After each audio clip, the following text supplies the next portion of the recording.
Kenapa kepala negara atau pejabat-pejabat tingginya di Indonesia saat ini tidak berhadapan dengan rakyatnya langsung, seperti halnya yang kita lakukan saat ini? Ya sudah, sekali lagi, Presiden Negeri Sontoloyo ini ya udah, kita turun tangan aja, kita saling mengingatkan sekali lagi.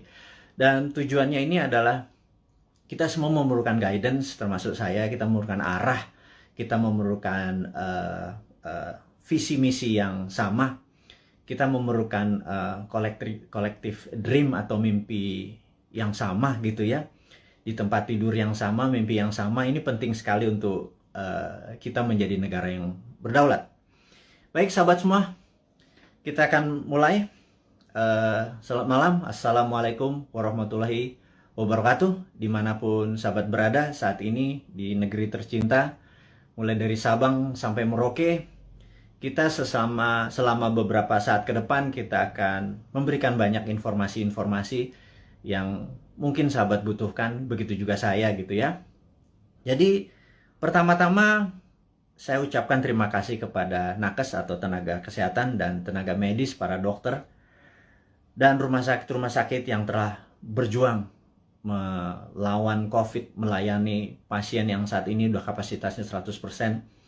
Dan siapapun yang saat ini terpapar dan lagi isolasi mandiri, semoga kesehatan dan kesembuhan dapat segera didapati, sehingga imunitas tubuh kita terhadap virus menjadi sangat kuat.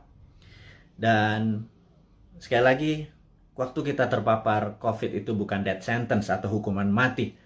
Itu adalah perjuangan. Dan sekali lagi, terima kasih kepada tenaga kesehatan, tenaga medis, rumah sakit. Anda pejuang terdepan. Anda adalah pejuang-pejuang yang membawa bambu runcing yang mengalahkan penjajah itu. Dan saya dari hati yang dalam dan kita kaum New Mind mengucapkan selamat dan terima kasih berkali-kali. Terus semangat, terus semangat.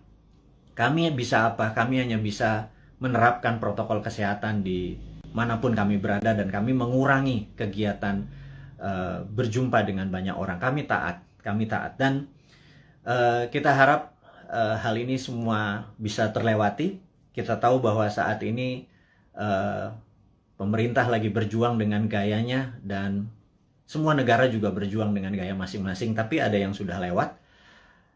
Ada yang seperti kalau kita nonton Euro Cup kemarin gitu ya, agak sebel juga gitu ya, dimana mereka udah nggak pakai masker, mereka menang bukan sekedar menang dari COVID, tapi juga bola itu menjadi perayaan pelampiasan rasa suka yang setelah 1,5 tahun mungkin semuanya lockdown, dan kita masih berada di rumah dengan PPKM-nya gitu ya. Lebaran 2020 kita taat pada pemerintah untuk tidak pulang kampung, kemudian Lebaran Haji pun kita tidak sholat Id di publik. Mendadak tahun 2021, entah bagaimana, kita juga nggak pulang kampung. Saya juga rindu sekali sama ibu saya, keluarga saya di kampung yang nggak bisa ketemu. Dan kita taat. Kemudian Lebaran Haji ini pun kita nggak bisa keluar lagi. Dalam hati kita cuman berkata, kalau sampai tahun depan Lebaran masih kita nggak bisa pulang kampung, dan Lebaran Haji tahun depan kita tidak bisa berhaji, saya rasa ada masalah dengan bernegara kali ini. Udah kalian itu tidak menghadapi rakyat dengan langsung mengatakan apa yang terjadi. Sudah kita tidak boleh berhaji. Dan ada yang mengatakan nggak boleh berhaji masalah COVID. Rasanya enggak. Banyak yang mengatakan ini jangan-jangan masalah politik. Karena kita negaranya miring ke salah satu kekuatan politik dunia gitu ya, yaitu Tiongkok. Itu kita jujur-jujur aja. Kenapa sih kita nggak menjadi negara yang tidak harus miring ke kiri, nggak harus miring ke kanan, tapi semuanya kita rangkul gitu ya. Dan nyata, ngerangkulnya tuh nyata. Kalau sekarang kan agak miring ke salah satu, sehingga kita tahu Saudi adalah perpanjangannya tangan Amerika, di mana Amerika dengan petrodolarnya atau negara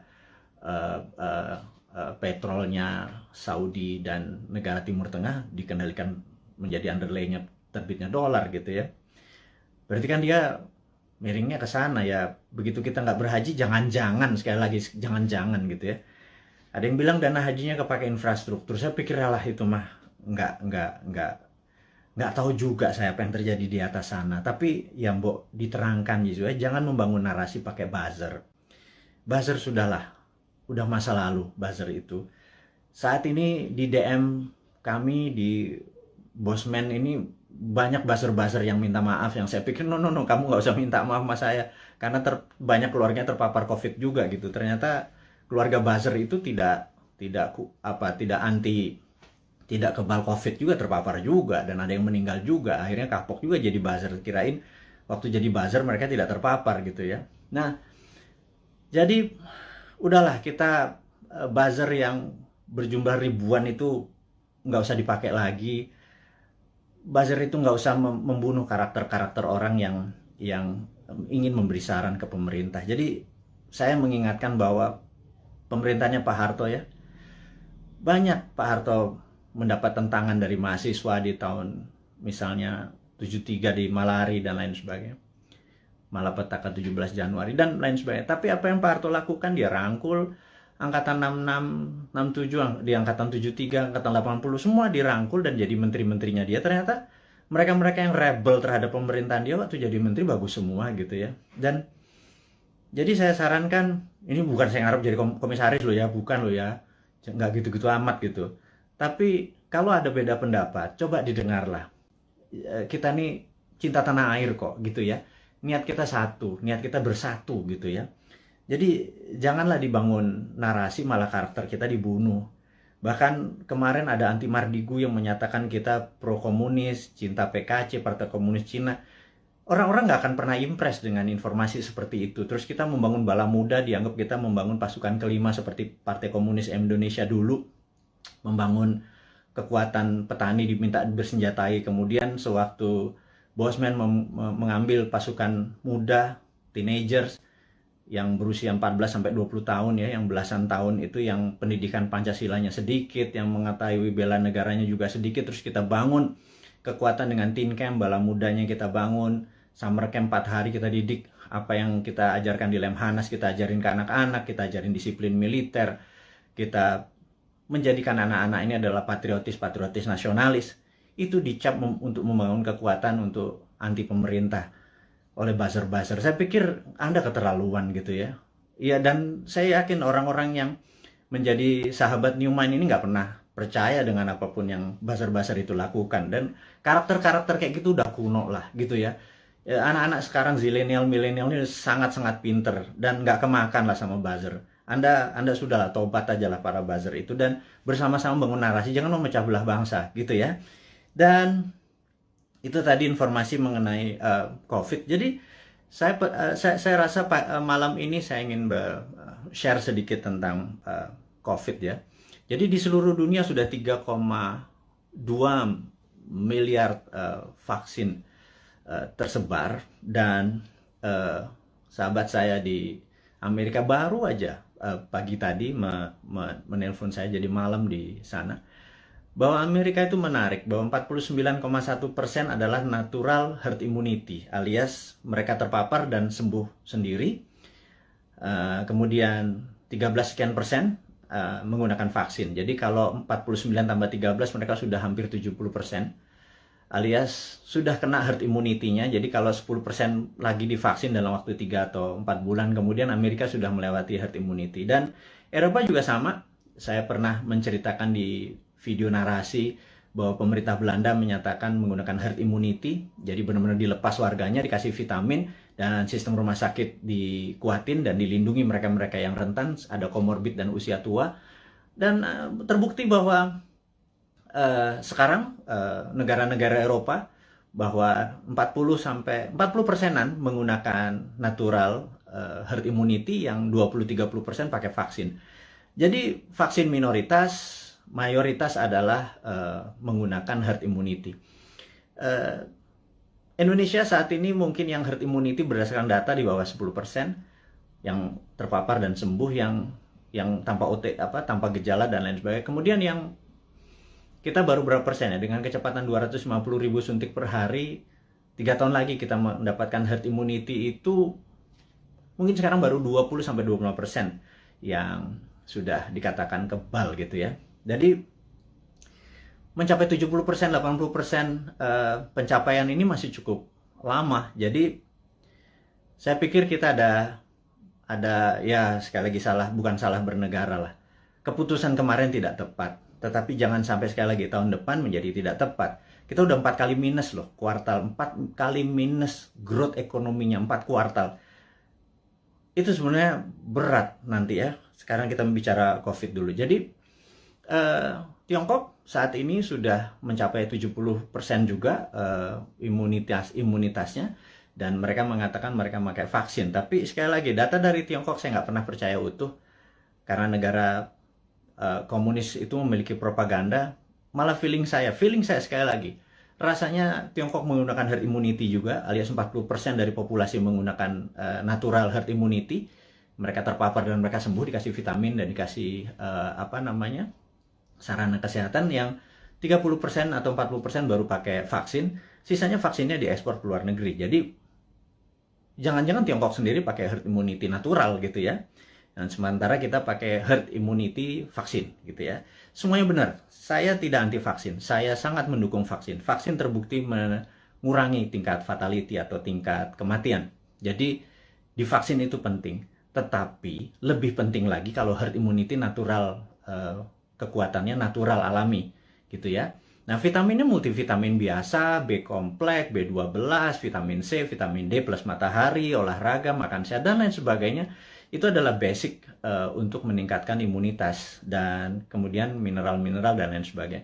Itu basic sekali dan semua dunia juga tahu, sehingga yang terjadi di negara Tiongkok adalah mereka-mereka yang natural herd immunity-nya. Dan ini ada yang menarik, sampai ada sebuah statement dari Anda kalau suka nonton, denger ya. Jadi kalau IG itu kan tempat pamer, jadi ada pamer kekayaan, pamer perjalanan dipamer-pamerin. Kemudian kalau di TikTok itu beda, generasi TikTok sama generasi IG beda. Kalau di TikTok itu Anda harus sombong gitu. Kalau IG begitu sombong Anda diledekin. Kalau di TikTok Anda harus sombong. Anda di rumahnya punya lift, bilang wah gila rumahnya dia ada lift gitu. Dan nggak ada, bagi anak TikTok tuh biasa aja. Anak TikTok adalah anak zilenial, anak IG adalah anak milenial. Dan mereka ini adalah orang-orang yang well informed atau terinform bagus dengan dunia digital. Dan jadi sekali lagi kembali ke masalah COVID. Jadi Indonesia memilih menggunakan vaksin gitu ya, sementara negara-negara Eropa menggunakan natural herd immunity. Oke, nggak apa-apa. Yang penting sekarang kita adalah menjadi negara yang harus terbebas dan menang dari COVID. Dan saya sangat menyarankan, ini yang saya sangat menyarankan nih, kan kita kan presiden, negara kita adalah Republik Sontoloyo. Jadi Republik Indonesia terkadang kita menyebutnya negara tetangga gitu ya. Jadi kita mengingatkan kepada pejabat saat ini, mbok jangan pakai apa-apa import gitu ya. Satu, masalah COVID ini adalah masalah import gitu ya, dari luar.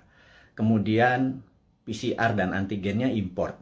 Kemudian alat-alat kesehatannya import. Kemudian masker dan protection, disinfektan segala macam, mayoritas tuh import gitu ya. Kalau ada gelombang ketiga lagi, mudah-mudahan jangan. Masa kita impor terus ya, flight capital, ya miskin lah bernegara ini. Sudah sistem bernegaranya saat ini keuangannya cuma 44% uang beredar dari GDP nasional. Bisa dibayangin Singapura 120% uang beredar dari GDP nasionalnya. Korea Selatan, Jepang. Tapi nggak tahu kenapa kita cuma sepertiganya. Aduh, wahai ibu pejabat yang sering dapat prestasi, mohon dijelaskan lah. Jadi kami ini sering nanya gitu ya. Ya kalau kaum New Mind nanti yang berkuasa, pasti kita bisa 1:120. Jadi kita naikin 3 kali lipat dari uang beredar pada saat ini.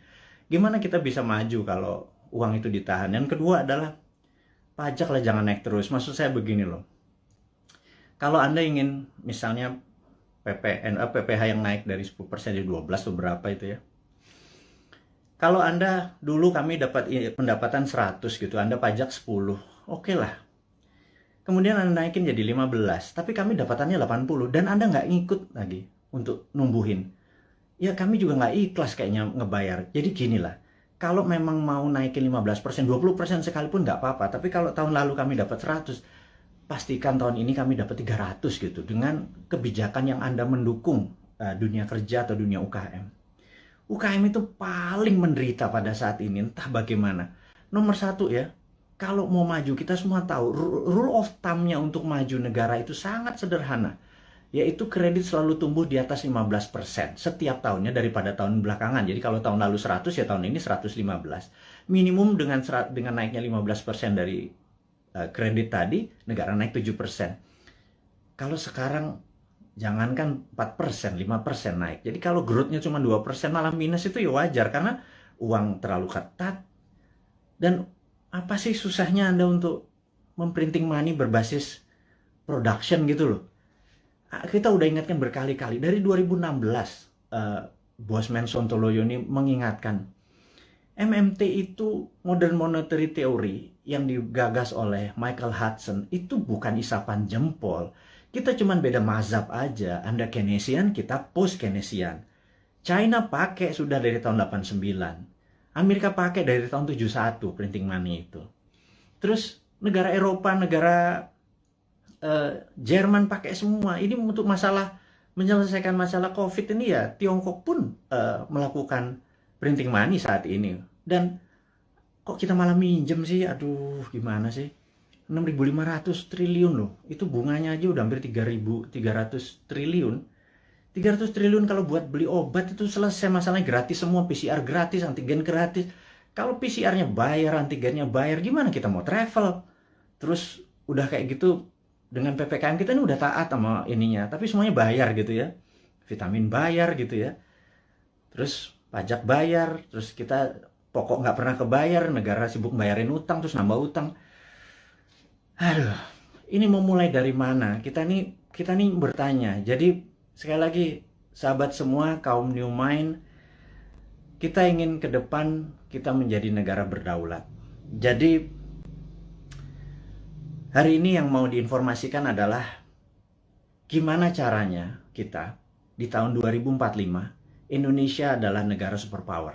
Udah ya, itu adalah tema hari ini. Kenapa kita bilang ada yang penting dari Bosman hari ini mau mengumumkan sesuatu.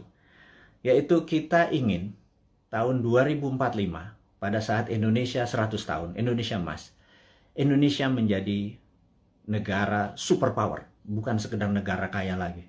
Negara superpower. Kita nggak bisa tumbuh hanya 5% atau 7% seperti janji-janji kemarin di dalam kampanye. Nggak bisa.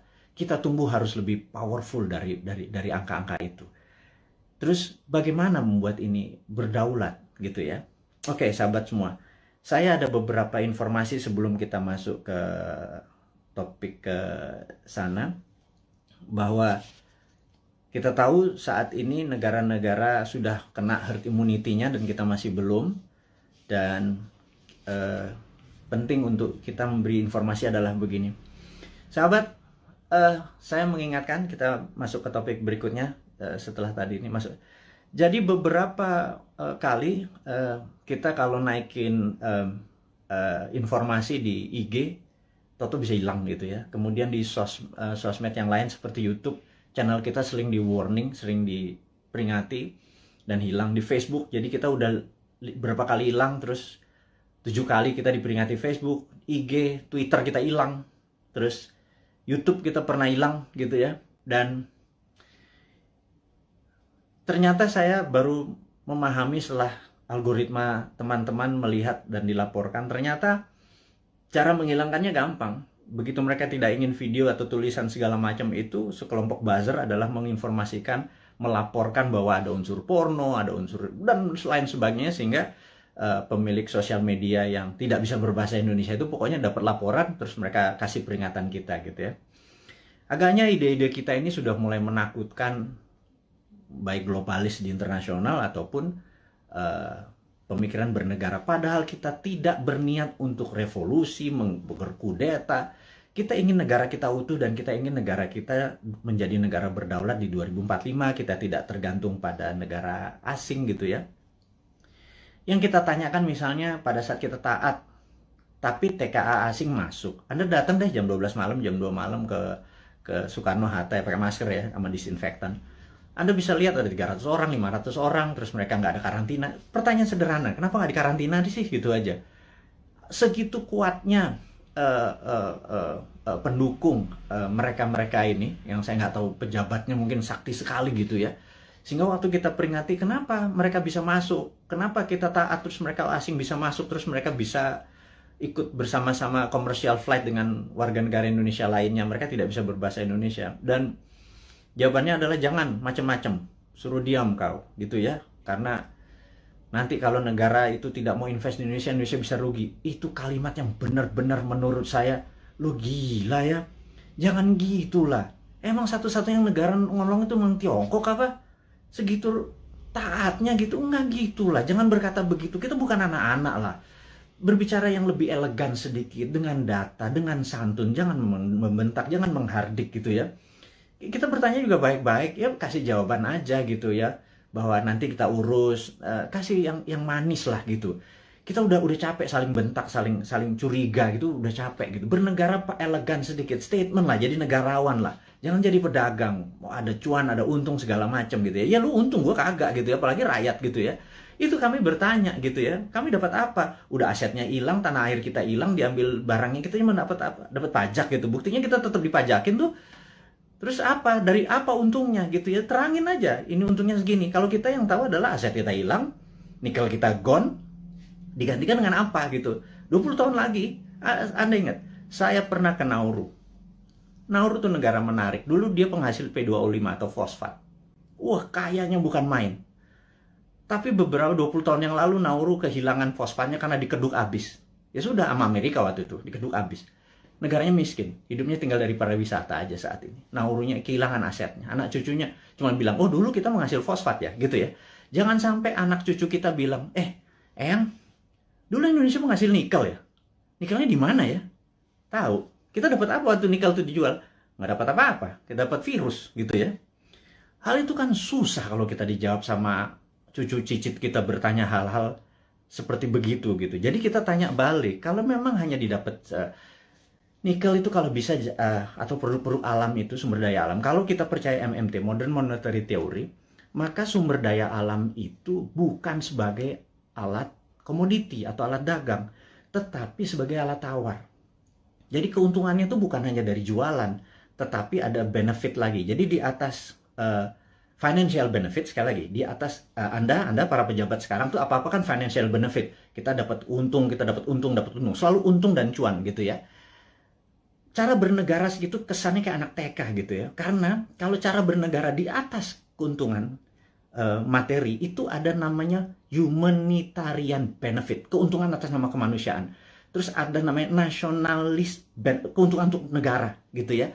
Bukan hanya keuntungan sekedar dari pajak, dari dagang, dari selisih jual beli gitu ya. Tapi humanitarian, atas kemanusiaannya. Anak cucu kita masih benefit gitu ya. Nah, kalau kita pakai SWF, Sovereign Wealth Fund, itu asetnya masih di situ. Nikel kita masih di situ. Nah, kita mendapatkan funding dari situ untuk membangun sektor yang lain. Jadi, dana yang masuk itu untuk membangun apa? Kok kita masih ngutang? Saya bingung sekali, BUMN rugi, kita masih ngutang, aset kita hilang. Kami hanya bertanya loh ya, ini bukan ngomong terus yang dihardik lagi gitu ya. Ini hanya bertanya. Kami ini gelisah, Pak. Kami ini ingin menjadi negara berdaulat. Dan kami ingin terbukalah. Karena itu, karena kalian tidak berbicara selama PPKM ini, ya sudahlah. Kami aja lah yang muda-muda ini, yang punya ide new mind ini yang berbicara. Terus oposisi juga nggak bicara juga.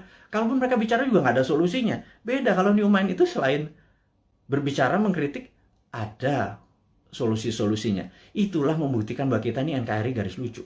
Bukan garis lurus lagi gitu. Di atas lurus itu lucu gitu ya. Karena semuanya jadi seru, jadi lucu, jadi fun gitu. Baik.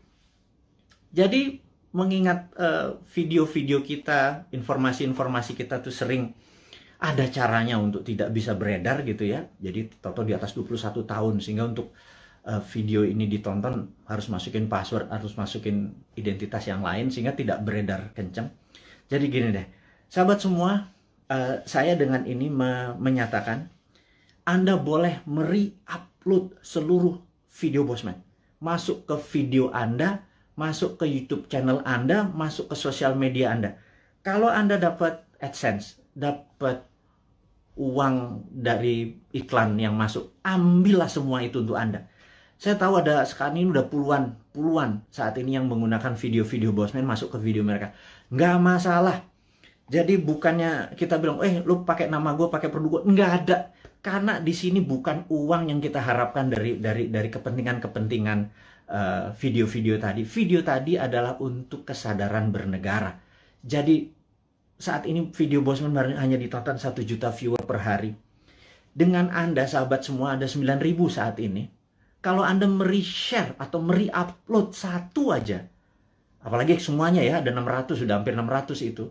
Dan Anda dapat financial benefit. Saya tahu, banyak sekali ada yang pernah lapor ke saya, terima kasih Pak, saya dapat 17 juta komisi fee dari AdSense YouTube bulan ini, dari video-video Bapak. Saya bilang, ambil lah, saya bilang kayak gitu. Itu Anda semua bisa benefit dari itu semua. Tapi poinnya adalah, jika suatu hari YouTube channelnya Bosman dan itu Bosman di drop atau di block atau di take down atau diapain lah, terserah. Misi-misi kita tetap tercapai. Sekali lagi, ini bukan masalah uang. Ini adalah masalah bagaimana mengedukasi supaya tahun 2024, pada saat Old Mind ini sudah di masa ujung pemerintahannya, kita bisa, ide kita diterima. Bosman bukan mau jadi presiden, gue mau jadi Lord. Jadi nggak ada cita-cita untuk, yang penting idenya. Ganti semua ide tua itu semua. Masuk kalau si A yang jadi tetap pakai IMF, si B yang jadi tetap pakai obornya Cina. Coba aja lihat sekarang yang di etalase di 2024. Semuanya pasti begitu jadi. Tanya deh, begitu jadi, pasti pakai itu lagi. Bernegaranya taat sama Amerika lagi, takut sama Tiongkok lagi gitu ya. Jadi, oke lah. Siapapun nanti yang jadi, mereka akan bilang, Bosman, gue ambil konsep lo ya. Karena ini membuat Indonesia berdaulat. Apa jawaban saya? Ambil, Jo. Gitu ya, kalau kita Manado nih. Ambil lah, kita bilang gitu. Nggak masalah. Karena ide kita, yang penting ide kita diterima. Nomor 1 kan MMT, Modern Monetary Theory, itu adalah printing money. Jadi pasti Bappenas kita adalah orang-orang yang mendesain bernegara ini 12 lapis. Nah, sahabat semua, apa itu desain 12 lapis? Jadi misalnya kita mau buat benang atau baju gitu ya. Baju kita kainnya dari mana? Benangnya dari mana, mau pakai polyester, mau pakai katun, 100% kapas. Terus kancingnya dari mana, mau pakai resleting dari mana, ada yang pakai batok, ada yang pakai plastik, ada yang segala macam itu kita bukan sekedar ini. Dan itu semua kita biayai, 12 level itu kita biayai, nanti distribusinya kemana, pakai jalanan apa, mobilnya apa, semua akan kita gunakan produk-produk lokal. Dan itu pakai printing money. Jadi printing money itu tidak bisa jalan sebelum project itu dihitung cost accountingnya, ya. Jadi John Bollard ini punya tulisan menarik, namanya Economic at War. Itu bukunya. Saya ini penggila buku, jadi hari ini kita baca tentang Economic at War.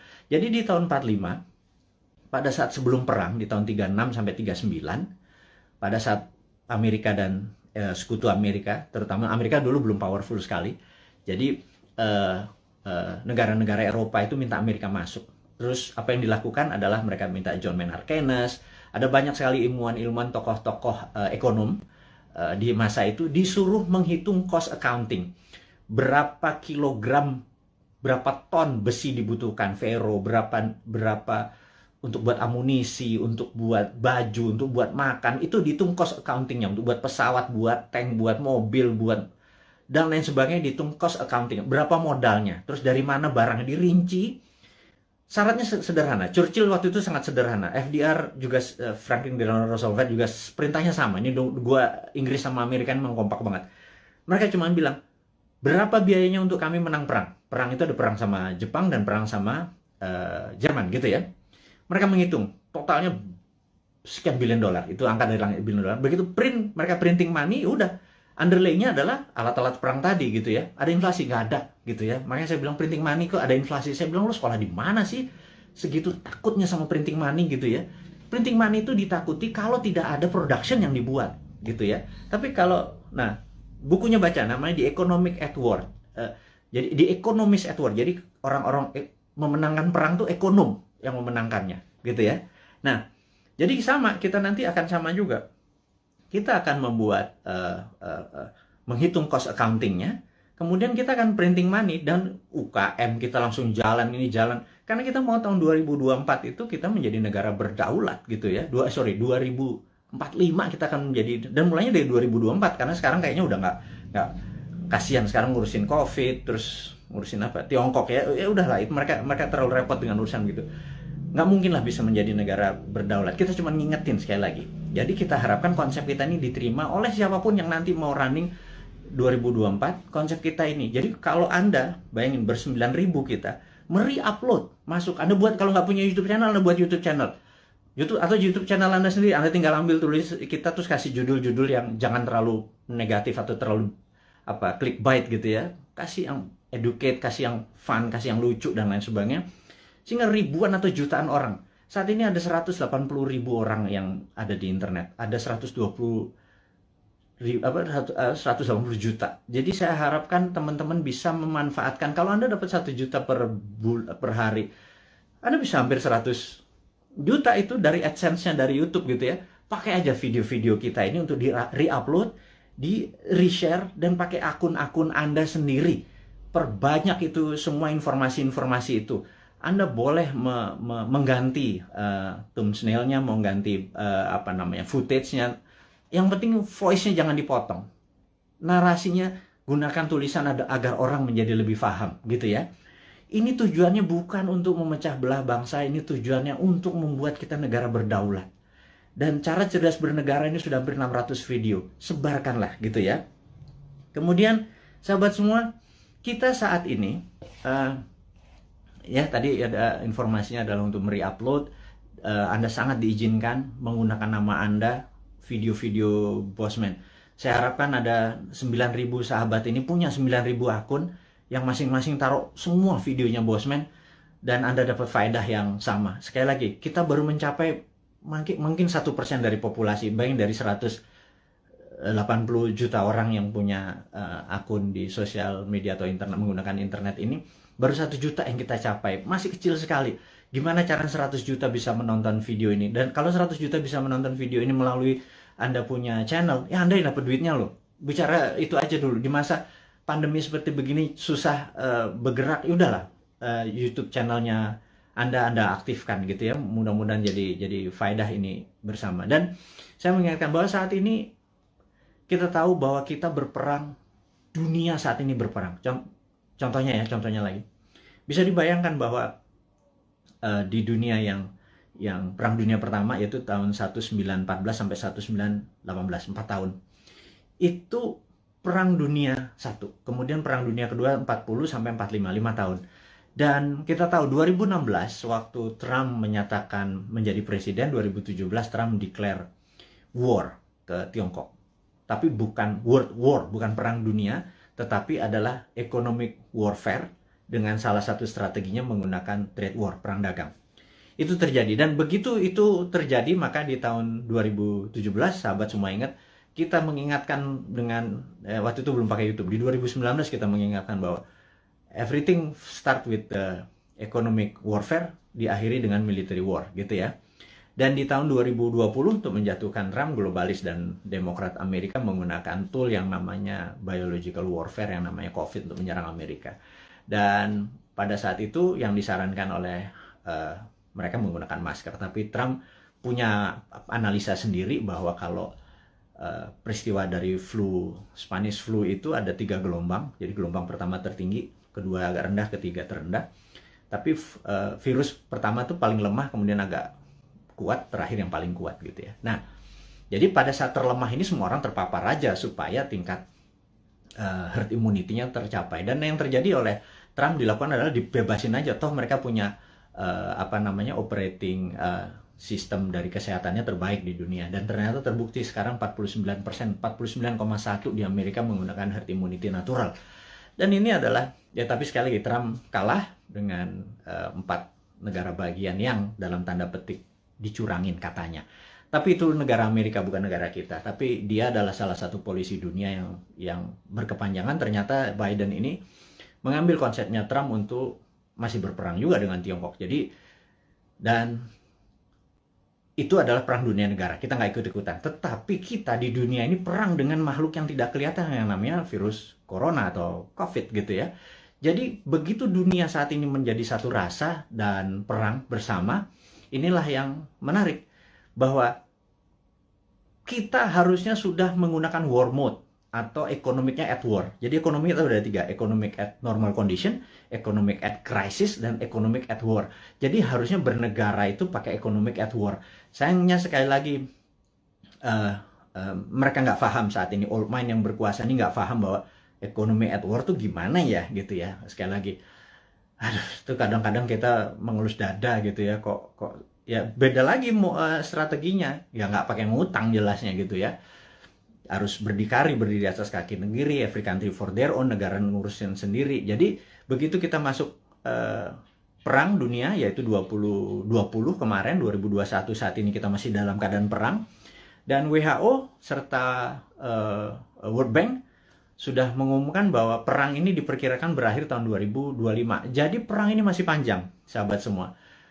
Perang ini kan perang besar itu kan ada battle perang, pertempuran kecil gitu ya.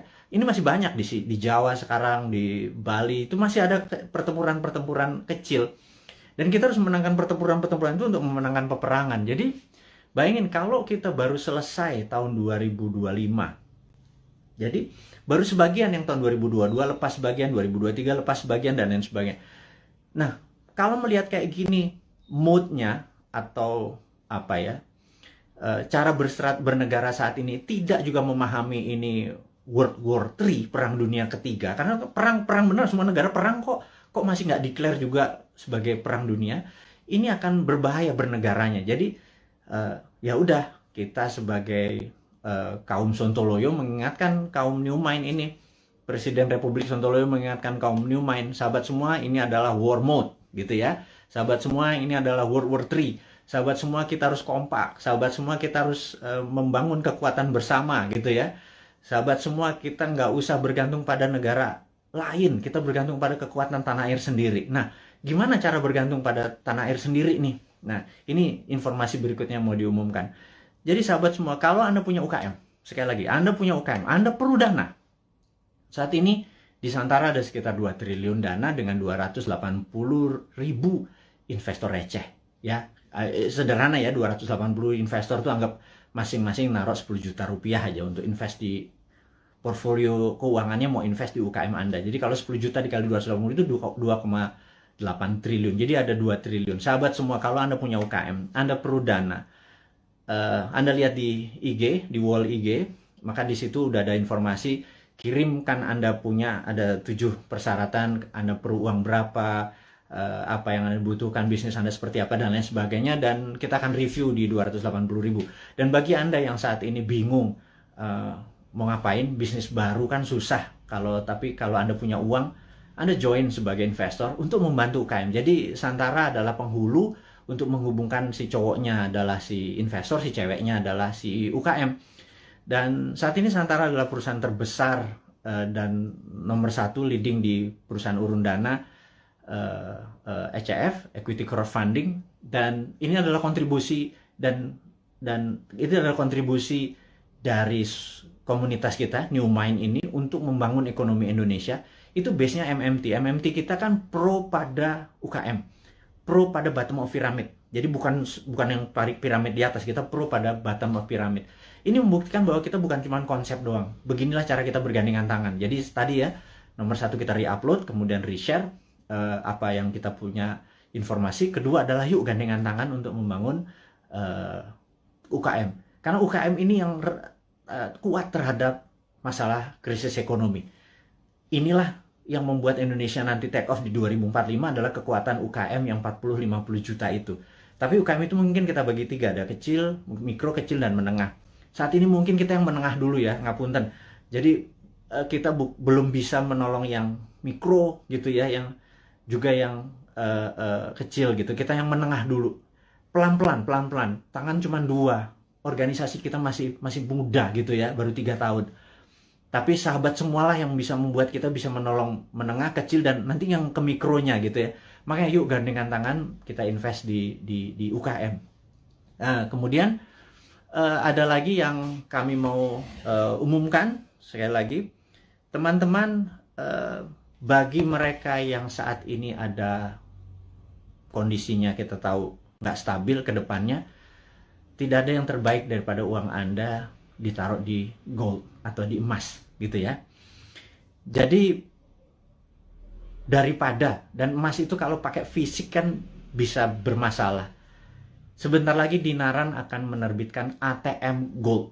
Jadi Anda bisa buka rekening, beli emasnya. Anda bisa ambil kapan saja karena ATM Gold ini kita akan ada di kantor kita, kemudian akan ada di semua mall di Jakarta dulu, dan habis itu nanti ada di semua lokasi.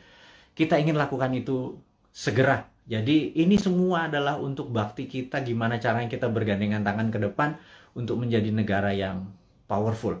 Sahabat semua, sekali lagi saya mau mereview apa yang kita dapat hari ini adalah negara dalam keadaan perang, dunia dalam keadaan perang.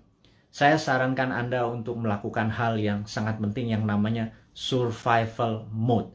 Anda harus survive, Anda harus sehat, Anda harus semangat, Anda terus bersatu, Anda terus berjuang mengalahkan masalah ekonomi, masalah kesehatan. Kita bergandengan tangan, kurangi gerak. Jadi pada saat Anda ada masalah dengan keuangan, yuk kita bergandengan tangan dengan Santara. Yuk nabung di Dinaran. Dan jangan banyak gerak dulu. Sabar. Jadi kita momen ini adalah segalanya. Jadi survival mode. Jadi saat ini ikuti aturan pemerintah untuk PPKM, stay healthy. Teman-teman semua, di akhir informasi hari ini kita ucapkan sehat selalu, semangat selalu, bersatu selalu. Gunakan seluruh kekuatan Anda untuk membangun Indonesia, terus berprasangka baik, terus kompak, dan percayalah Indonesia akan menjadi negara berdaulat di tahun 2024 mulainya, dan di 2045 Indonesia akan menjadi negara superpower. Dari saya, selamat menikmati hari Minggu. Sukses buat Anda semua. Wassalamualaikum warahmatullahi wabarakatuh.